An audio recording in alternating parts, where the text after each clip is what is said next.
वालेकुम। कैसे हैं आप सब। आज हम बनाएंगे साबुत मसूर की दाल तड़के वाली। इसको सबसे पहले हम अच्छी तरह से धो लेंगे, साफ कर। इसे अच्छी तरह से पहले साफ करना है, फिर उसके बाद हम धोएंगे ताकि बीच में कोई कंकर वगैरह ना रह जाए। अच्छी तरह से दाल धो के गीली कर दी है। ये कुकर में हमने पानी रखा है दाल के लिए। ये पानी पके, इसमें हमने शामिल कर दिया एक छोटा साइज का प्याज काट लेंगे बारीक कटा हुआ, और 2 हरी मिर्ची हाफ हाफ करके, साथ ही तेज पत्ता। पानी जब तक पक रहा है, दाल गीली हो रही है तकरीबन, पानी पकेगा फिर हम इसमें दाल ऊपर ढक्कन दे दें ताकि जल्दी पक के पानी। ये पानी पक रहा है, अब हम इसमें मसाले शामिल करेंगे।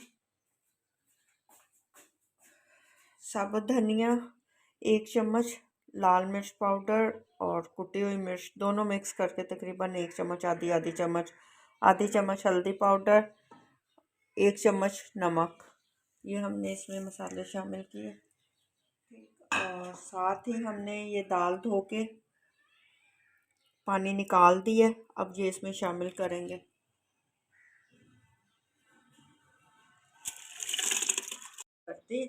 अब हम इसमें कुकर का ढक्कन बंद कर देंगे।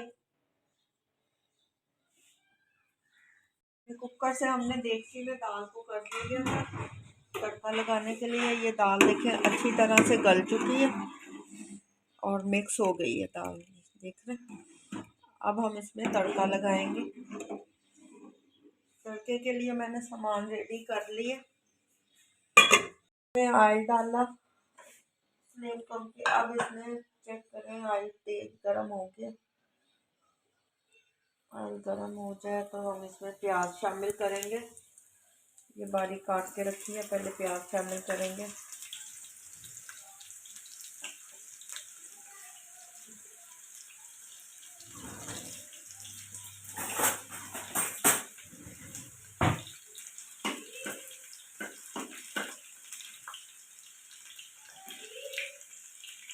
साथ ही ये लहसुन की पेस्ट हमने शामिल की 1 चम्मच, और ये 2-3 हरी मिर्ची कटी हुई।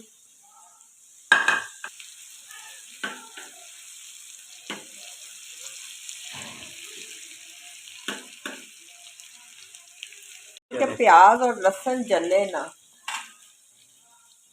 साथ ही हम इसमें ये ज़ीरा 1 चम्मच ज़ीरा शामिल कर दिया। देख रहे हैं किनारों से। और ये हमने दाल रखी हुई है दूसरी साइड पे, इसका ढक्कन उठाया और इसमें हम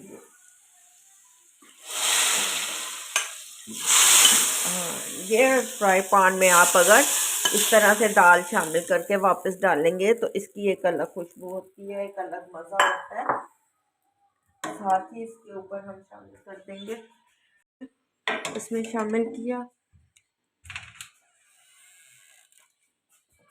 मिर्ची।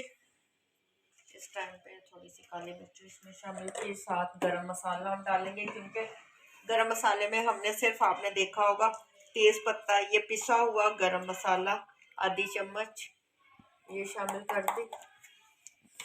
अच्छा, साथ हम ये कुटा हुआ सूखा धनिया ये थोड़ा सा शामिल कर देंगे, इसकी खुशबू बहुत अच्छी आती है। और अब हम इसको बंद करके डिश आउट करते हैं। तड़के वाली साबुत मसूर की दाल बनाई है, बड़ा इजी है। आप भी इस रेसिपी को आप भी ज़रूर ट्राई करें। अगर आपको मेरी ये रेसिपी पसंद आए तो चैनल पे लाइक और सब्सक्राइब ज़रूर करें।